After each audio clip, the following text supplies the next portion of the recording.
Oi, gente, sejam bem-vindos a mais um podcast Salvador, Igreja Mãe do Brasil. O podcast que fala sobre os 475 anos de Bispado de Salvador e os 350 anos de elevação à Arquidiocese. Hoje a gente está em mais um capítulo especialíssimo e eu estou com a presença de uma pessoa que, além de padre, é meu amigo, Padre Manuel Filho, que está aqui com a gente hoje. E o nosso tema hoje é presença dos santos e devoções religiosas na construção da cidade e do arcebispado de Salvador. Padre Manuel, seja muito bem-vindo. Padre Manuel, que é vigário episcopal para Pastoral da Cultura e da Educação e da Comunicação. Aí eu falei a tríade certa, né, gente? Cultura, educação e comunicação. É daqui da Arquidiocese. Sua trajetória é marcada por muitos anos como coordenador da Pastoral da Comunicação, também da Pastoral do Turismo, né, nacional e também arquidiocesano. E eu soube também que o Padre Manuel é historiador, não é isso, padre? Pelo menos professor de história, com certeza. Padre, seja muito bem-vindo ao podcast Salvador, Igreja Mãe do Brasil. Obrigado, é uma alegria. Estamos, de fato, comemorando esse jubileu, né? Também ali como pároco da Ascensão do Senhor. Sim. Estamos celebrando também as alegrias de fazer parte dessa história, Olha. né? E, inclusive, na coordenação da comissão do jubileu. Então, olha, lindo. estou tendo essa missão com muita alegria. Sim. E muita responsabilidade também. Muita responsabilidade mesmo, porque a gente aqui nesse podcast já está vendo tanta história, tanta coisa. Imagina lá no vicariato, né, padre? Temos muita coisa, graças a Deus. Graças a Deus, Salvador é rica. Então vamos lá, vamos começar falando sobre o DNA devocional, né? E dessa trajetória aqui das devoções, né? A gente está falando de uma fé que constrói, né? Então, qual o papel dos padroeiros, né? Que a gente tem padroeiros, hoje a gente tem muitos padroeiros em paróquias, né? Padroeiros em cidades, tem nas regiões metropolitanas a gente tem padroeiros. E essa identidade do povo, né? Que a arquidiocese está, o povo baiano, o povo de Salvador, nesses quase 5 séculos de história. Então, assim, desde que a diocese foi criada, a gente tem uns padroeiros que protegem, né? Então, qual é a identidade desses padroeiros? Eles são iguais aos europeus? Eles são diferentes? Como é que eles chegam aqui? A devoção vem com os portugueses, né? Fundamentalmente, as grandes devoções são trazidas pelos portugueses, pelos jesuítas, pelos beneditinos, pelos carmelitas e pelos franciscanos, primeiro. A devoção a Nossa Senhora, que é a padroeira da Bahia, sob o título de Conceição da Praia, vem com os portugueses, é a grande devoção de Portugal. A padroeira de Portugal é Nossa Senhora da Conceição. Mas não era da praia. Não era da praia, né? E aqui a gente tem o encontro, né, com a nossa cultura, com as nossas raízes, e vai ampliando. Né? Eu fico sempre... E temos um dado que é absolutamente relevante, que são os nossos santos. Sim. Os santos daqui. Sim. Né? Os que passaram aqui, Sim. os que viveram aqui, os que são daqui, os que estiveram 1 dia, 2 dias, 10 anos, como Anchieta. Sim. Enfim. Os que têm milagres comprovados com pessoas que... Daqui. E assim a gente vai vendo como a ideia de santidade, a ideia dessas devoções populares, por exemplo, é óbvio que Santo Antônio, que na verdade foi o primeiro padroeiro de Salvador, Sim. não é? Tem uma devoção muito grande por causa das nossas raízes portuguesas, da colonização portuguesa. Sim. Né? E o que ele é em Portugal, especialmente em Lisboa, é impressionante. E a gente vê aqui também. E junto com os padroeiros e os santos de devoção, alguns não são nem padroeiros, mas tem muita devoção, por exemplo, São Cosme e Damião, tem uma devoção que extrapola os limites da paróquia de São Cosme e Damião. Sim. Não é? E Senhor do tantos Bonfim. Outros.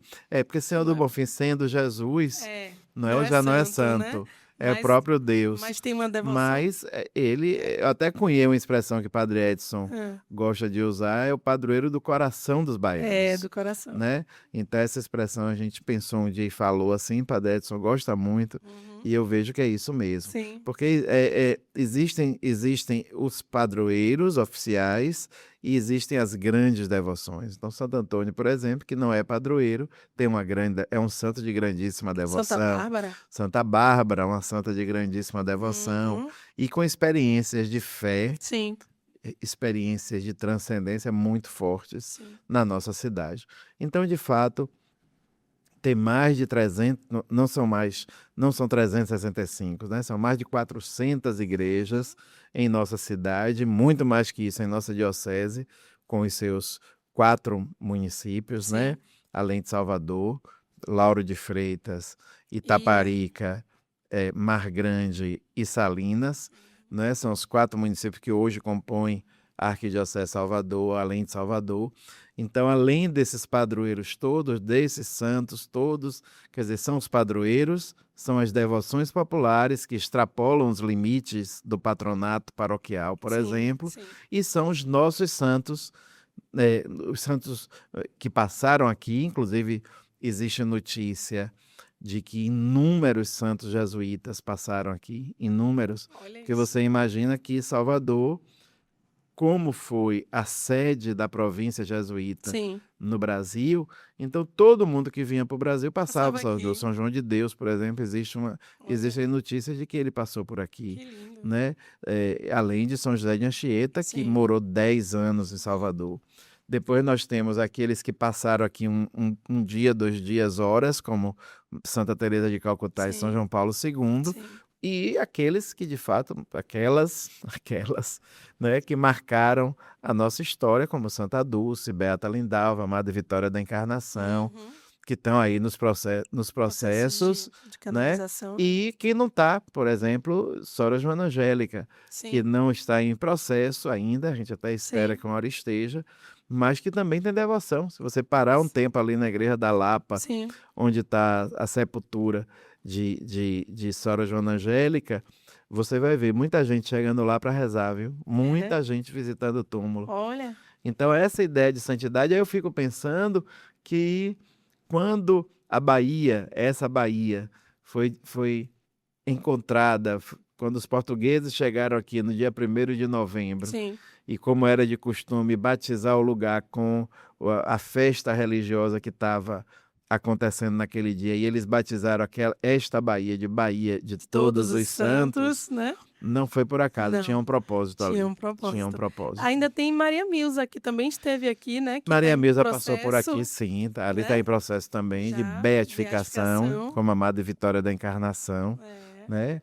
E Maria Milza também, sim, tem uma proximidade, muita gente aqui tem devoção por ela. Mulheres, né? É. Mulheres, é muito Por interessante isso que eu me também. lembro bem dela, porque a história dela é muito, Muito né, bonita e tocante. muito vinculada. Faleceu aqui em Salvador, E se inclusive. vale a pena as pessoas também visitarem lá o espaço dela lá em Sim. Itaberaba, né? Eu É, tô a Lagoinha. tá fazendo, não, porque a casa, né, Mas o nome do lugar é Lagoinha. Lagoinha. O nome do povoado é Lagoinha. Em Lagoinha, Município de Itaberaba. a casa de Maria Milza, onde ela morou, né? Que tem Sim. muitos objetos e muitas coisas ali. E tem a igreja do lado que ela Sim, uma frequentava devoção também. incrível. Maravilha. A gente sempre está fazendo analogias, padre, que levam as pessoas também a visitarem outros espaços. Claro. Mas a gente falando agora sobre o processo de irmandades, né? O padre citou aqui algumas devoções que também têm envolvimento com a irmandade. E as pessoas às vezes ficam nessa dúvida, né, do processo de como é que funcionam as irmandades e ordens terceiras, né, que é como se fosse o processo assim. Elas foram fundamentais nessa organização também, né, de organização social, essa organização toda do processo da cidade. Como é que eles funcionam, né? Esse grupo de pessoas, de devotos, ajudaram a erguer não apenas templos, mas também escolas, hospitais, devoções. Sim. Como é que foi isso? As irmandades, socialmente falando, têm sua origem muito forte na Idade Média, né? Dentro da lógica do que se chamava na Idade Média de corporações de ofícios. Então, os ofícios, sapateiros, Sim.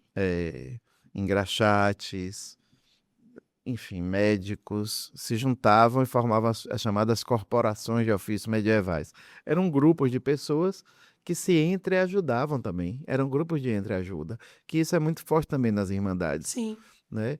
Então, é essa lógica de grupos de pessoas que se unem em torno de uma profissão, de um ofício, é transposto, acontece também, grupos de pessoas que se unem em torno de uma devoção, Sim, em torno de um santo, em torno de uma espiritualidade. entendi. Na igreja, é o que hoje a gente chama, por exemplo, hoje a gente tem os movimentos, né? Grupos, Tem movimentos grupos, pastorais. movimentos pastorais, onde os leigos encontram seu espaço na igreja, né? Entendi. São hoje, sei lá, Movimento Escalada, Sim. Focolare, Renovação Carismática, Grupo de Jovens, Apostolado da Oração. Entendi.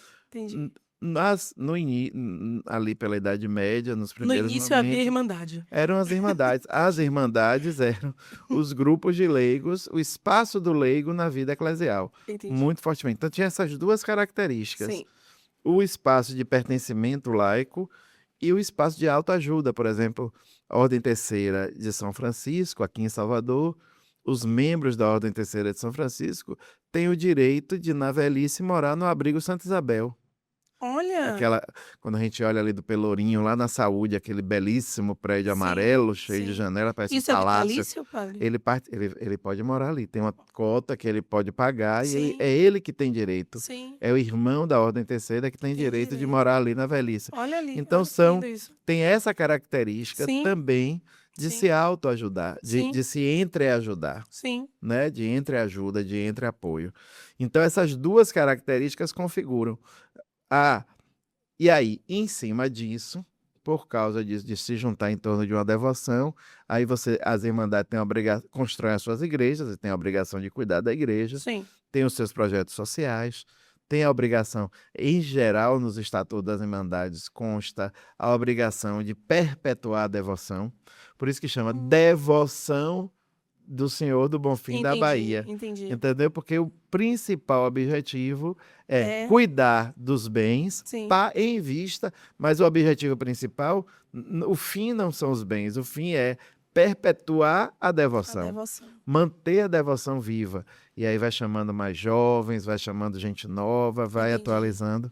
Então tem esses objetivos. E aqui em Salvador, não é como numa cidade histórica, uma diocese de 475 anos, uma cidade acabou de fazer 477 anos de Sim. fundada, Sim. né? A gente tem, então, irmandades antiquíssimas, não é? Como a do Bonfim, como Conceição da Praia, e existe uma distinção, não é, canônica, porque a Ordem Terceira, aí sim, ela está vinculada a uma congregação religiosa, a uma ordem primeira, Sim. né? Até simbolicamente, embora aqui a gente tenha um exceto, mas até simbolicamente você vai ver sempre a igreja da Ordem Terceira do lado da igreja da São Ordem Francisco. Primeira. Uhum. E aí, mas padre, se tem Ordem Primeira e Ordem Terceira, não tem Ordem Segunda? Tem, Quem é a tem, ordem segunda? né? Na Ordem Primeira Ah, todo mundo é frade, Sim. né? Quem mora, por exemplo, ali em São Francisco ou no Carmo, todos são frades. sim.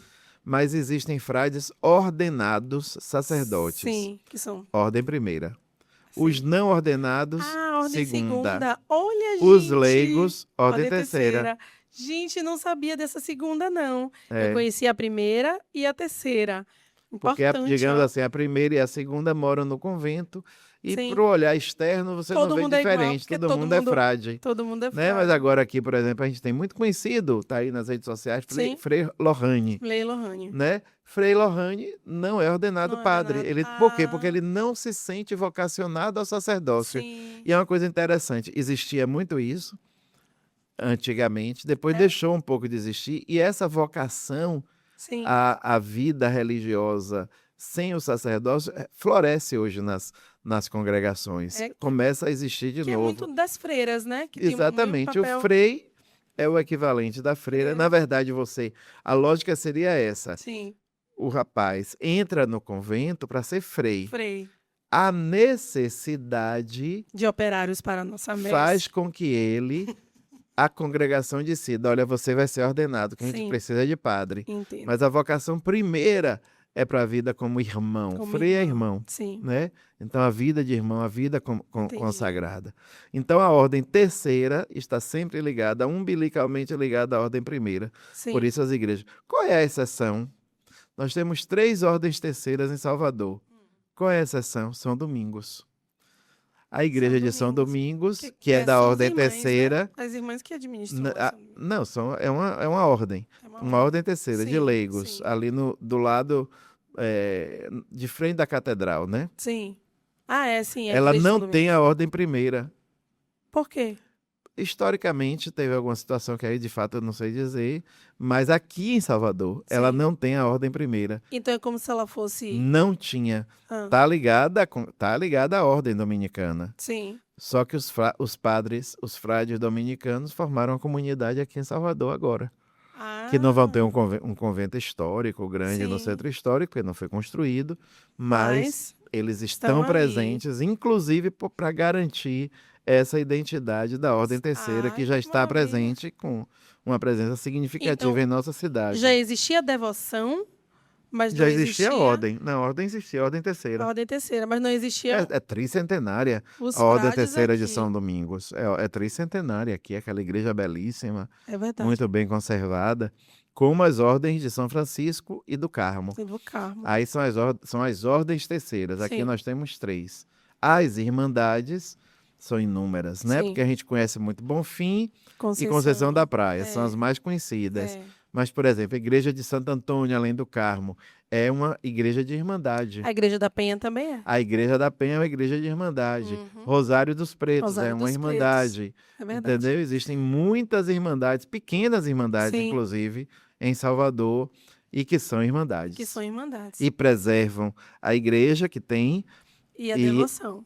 ampliam e preservam a devoção. Que maravilha, gente, entender isso aqui, né, nesse processo de construção da Igreja de Salvador. E eu ouvi Padre Manuel falar sobre esses detalhes, né, pequenininhos, mas que são muito importantes para nosso entendimento e nossa fé.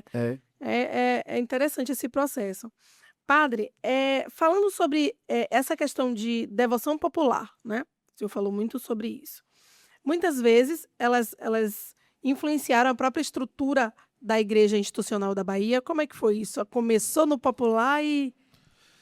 A gente, em geral, na América Latina, o processo de evangelização demandou a religiosidade popular pela ausência de sacerdotes. Então, como a gente não tinha sacerdote para cobrir a necessidade Sim. do povo, o povo se reúne para rezar sem padre. Aí vem as novenas, vem as trezenas, vem as procissões, vem as manifestações culturais, marujada, Sim. essas todas Reis. essas manifestações culturais ligadas à religião, né? Então, a gente diz sem medo de errar, porque não sou eu que estou dizendo, os historiadores falam que a religiosidade popular sedimentou, ampliou e sustentou o catolicismo e o cristianismo no Brasil. Vamos tirar do passado e botar no presente? Sim. Vamos. Alimenta, sustenta e mantém. Porque a religiosidade popular, primeiro, dá uma coisa que hoje em dia se fala muito, mas que é interessante, tem 475 anos. Protagonismo do leigo. É verdade. Isso é. Quem é? E protagonismo da leiga. Da leiga, padre, perfeito. E o Sínodo falou bastante sobre isso, né? Protagonismo. Então é lindo. interessante, se você for ver as grandes lideranças, Sim. as mestras Sim. da religiosidade popular, Sim. são mulheres. É verdade. Entendeu? As verdade. rezadeiras, as benzedeiras, Sim. aquelas mulheres que puxam os benditos, que Sim. puxam as As rezas, rezas. né? Que reúne a comunidade na sua casa, para a trezena de Santo Antônio, para o mês do Rosário, para a novena de São Benedito. Aí depois, lógico, entra o círculo bíblico, Sim. agora na Cerco de atualidade. Jericó. São os leigos. Tudo de E leigo. são as leigas. Que maravilha. Entendeu? Isso. Então, na verdade, porque o cerco de Jericó já não está no âmbito da religiosidade popular, né? Já é uma Tá mais no coisa âmbito, é mais moderna e mais está mais no moderna. âmbito Do do eclesial. e do neopentecostalismo católico, né? Tá um pouco nessa linha, mas no campo da religiosidade popular, né? Essas novenas, essas trezenas, esses benditos, Sim. tudo isso, essas manifestações culturais estão sempre, falam de protagonismo leigo, falam de evangelização, de manutenção e de ampliação da ação Sim. evangelizadora, a partir da fé singela, simples e profunda do Começa povo. com a fé do povo. A fé do povo, Olha aqui. entendeu? Então, As congadas também, padre? congadas, marujadas, Olha. ternos de reis, são muito. Essas festas, porque geralmente elas estão ligadas à festa de santos, muitas de festas de santos negros, Sim, sim. né? A festa de São Benedito, Sim. essa coisa toda. Tem muita relação com comunidades quilombolas, Sim, remanescentes é verdade. quilombolas, não é? Lógico, santos negros Sim. e tal, não é? Mas Ou- não só. Ou comunidades que têm muita população negra, apesar de Sim, não de ter, não ser né, a quilombola, devoção. né? Mas que não é só, Sim. né? Agora, protagonismo leigo e feminino, feminino. isso aí É é verdade. geral, É unânime, né? é padre? unânime, Olha aí. né? Por quê? Bem, primeiro que não tinha padre Sim, e muitas vezes não tem. sim. Então, se você chega hoje numa comunidade, ou tem a festa, ou tem o tríduo, ou tem a trezena, ou tem a novena, ou tem a celebração da palavra. É Porque verdade. às vezes a gente que mora em Salvador, mora no centro urbano, mora em paróquias, em concentração, a gente não tem ideia. Um dia eu fui assessorar a Assembleia Diocesana de Macapá, Sim. né? E ali hospedado com o bispo e tal, um padre chegou, os padres ficavam, e lá uma característica lá, tem que ter barco, toda paróquia tem barco, não é? Tipo a galeota do povo. Não, barco mesmo, Barco para levar mesmo? o padre. Ah, meu Por Deus. quê? Porque as paróquias são longe. imensas, são ribeirinhas, Hum, e o padre passa 15 dias na paróquia. Aquele padre que estava ali ó, jantando Sim, comigo sim. dizia isso: eu passo 15 dias na paróquia, 15 dias no barco visitando. Quer dizer, essas são visitas de um dia, de Sim. 2 dias na paróquia, naquela Sim, comunidade. Naquela comunidade. E os outros 28 dias? E os outros 29 dias? Sim. Quer dizer, hoje existe essa realidade. Na Sim. zona rural, existe essa realidade. E nas nossas comunidades São periféricas, muitas comunidades. Às vezes muitas. tem uma paróquia com 20 comunidades. Então, assim, O protagonismo como é que o padre dá conta? eu fiz estágio pastoral na Mata Escura quando eu estava no seminário, quando eu terminei o seminário, né? Então, era um padre, 2 diáconos e eu. E a paróquia tinha 13 comunidades, Olha aí. né? Então, todo final de semana tinha celebração em todas as comunidades. Misericórdia. Mas era como? Era rotativo? Era rotativo. Então, nem todas tinham missa. Sim, era a Entendeu? celebração da palavra. Todo mundo celebrava uma meio-dia, Sim, uma sábado de tarde, melhor dizendo, uma sábado à noite, uma domingo de manhã, uma domingo à tarde. Então, o padre celebrava 3. sim. O diácono celebrava 3, 6. O outro diácono celebrava, eu acho que era um só, porque tinha leigos também celebrando. Entendi. E era rotativo. Na matriz, Sim, tinha dia que não tinha missa, tinha tinha do missa. final de semana que tinha celebração da palavra. e é justo, E né? com leigo. Até porque o padre precisa estar em Tá em todas as todas outras. lugares. Então você veja que essa é a realidade. Então, no concreto da vida das comunidades, Sim. mais ou menos, a religiosidade popular. E aí depois, uma coisa forte, essa ideia de família, Sim, de clã, família no sentido ampliado, sim, sim. de vizinhança, de, sabe, Porque acaba construindo, construindo relações, né? É isso mesmo. né? Então, é muito forte as manifestações de religiosidade popular. Acho que são essas palavras mesmo, né? Sustentar, ampliar e manter a fé do povo, Perfeito. com protagonismo leigo e feminino. E feminino. E aí, falando dessa questão dessa religiosidade popular, a gente tem umas festas aqui que são bem fortes, que tem isso muito forte, né? A festa do Senhor do Bonfim, né? A gente tem isso muito forte em Santa Bárbara, né? Em Santo Antônio, né?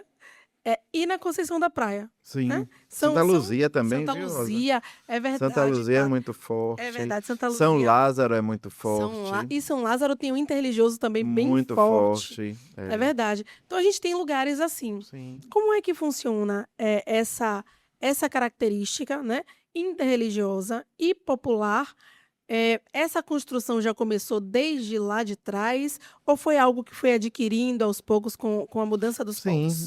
vai mudando, né? O tempo, elementos novos. O que não muda é o que é essencial, né? E aí a gente tem a identidade.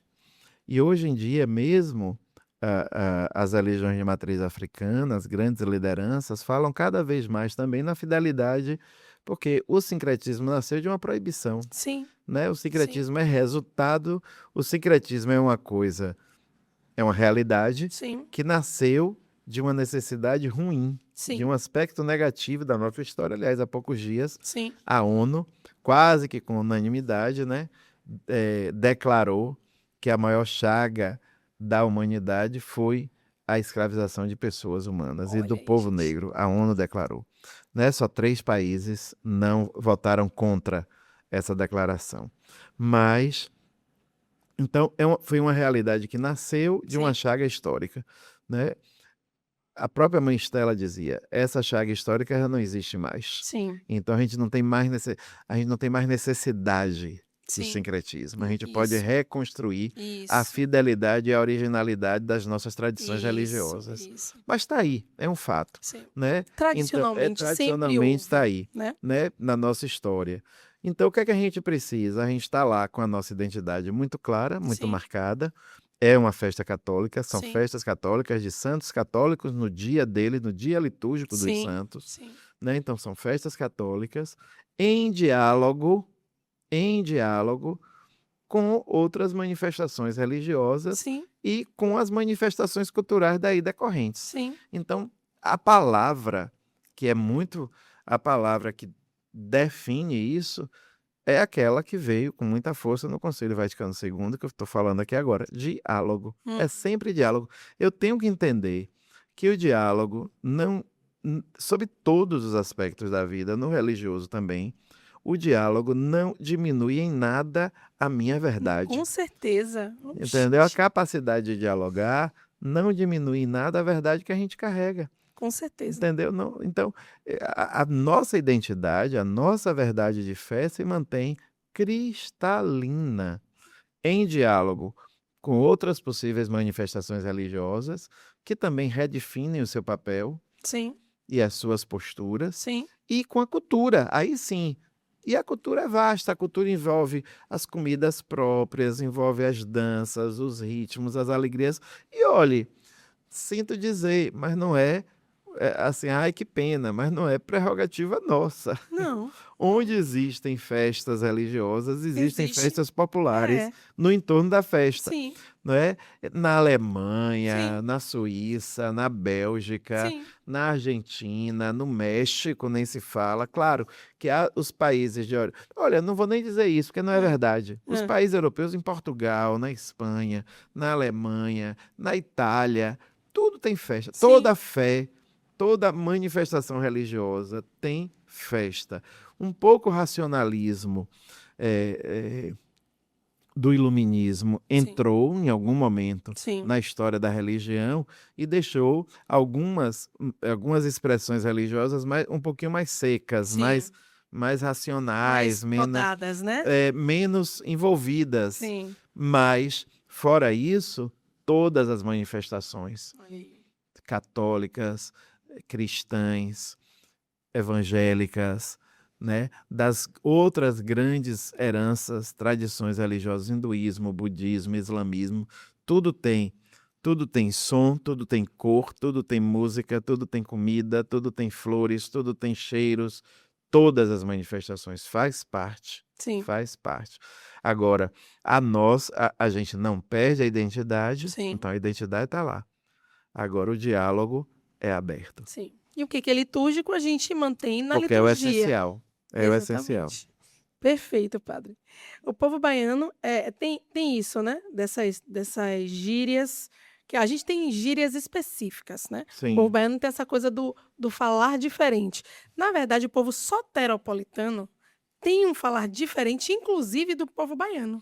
De outras regiões, É, porque a é Bahia é muito porque, grande. mas é porque cada região tem a Tem as sua suas característica. características. É. No caso do soteropolitano especificamente, a gente tem algumas coisas, né, algumas formas de falar que são extremamente diferentes de qualquer outro lugar. Isso veio dessa coisa cultural, dessas manifestações, Sim, dessas misturas, desses sim, processos, sim. né? Claro que o que é mais raiz, digamos assim, tem mais a ver com as, as manifestações, as origens, Sim, né, das nossas raízes, matriz latina, matriz africana, matriz dos povos originários e tudo. Hoje, com a globalização, a sim. gente está cada vez mais com, digamos assim, expressões idiomáticas mais É, globalizadas, mas mais tem gente falando universais. massa em tudo quanto é lugar. Massa era Exatamente, nosso, era né? só nosso. Então a gente vai vendo isso, né? Mas com certeza, a língua, aliás, já diz Caetano, né? A língua é minha pátria. Sim, Então a língua, o jeito de falar é sempre expressão sim. de uma cultura, onde eu estou é onde eu falo. Onde eu estou tem a ver com o que eu falo e E, e, como eu falo. e como fala. E dentro da igreja, o senhor vê essa diferença em gírias e igrejeiras, porque a gente fala igrejeiro, né? As gírias dentro da igreja têm essa diferenciação de acordo com a regionalidade? Ou quando a gente chega, porque quando a gente chega em outros lugares que a gente vê a igreja, o rito, ele é todo igual Sim. da igreja. Existem expressões idiomáticas. Eu não falaria gíria, nem. Porque não tem. Mas tem a ver com o idioma, né? Claro Sim. que as expressões têm a ver com o idioma, não com gíria, mas com as diferenças idiomáticas mesmo. Idiomáticas. Olha aí, com as diferenças idiomáticas. Padre Manuel Filho, gente. É, houve mudanças de como o povo se comporta em relação à devoção popular mesmo, desde lá do começo, né, da época da elevação até agora. Sim, sim, porque é cultura. E a cultura se constrói, se reconstrói, se desconstrói. Ou melhor, ao contrário. Se constrói, se desconstrói, se reconstrói, né? Então, por exemplo, bem, e o Espírito Santo também, né? O Espírito Santo age.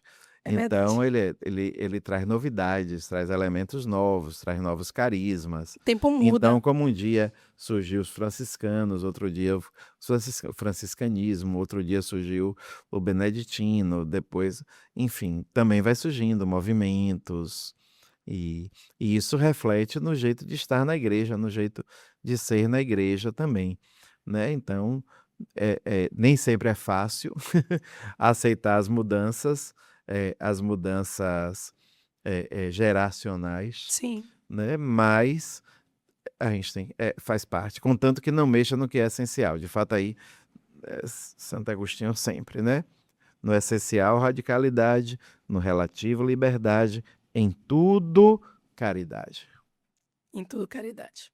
Não podemos esquecer nunca isso. Nunca da caridade, nunca do essencial. O relativo é relativo. É isso aí.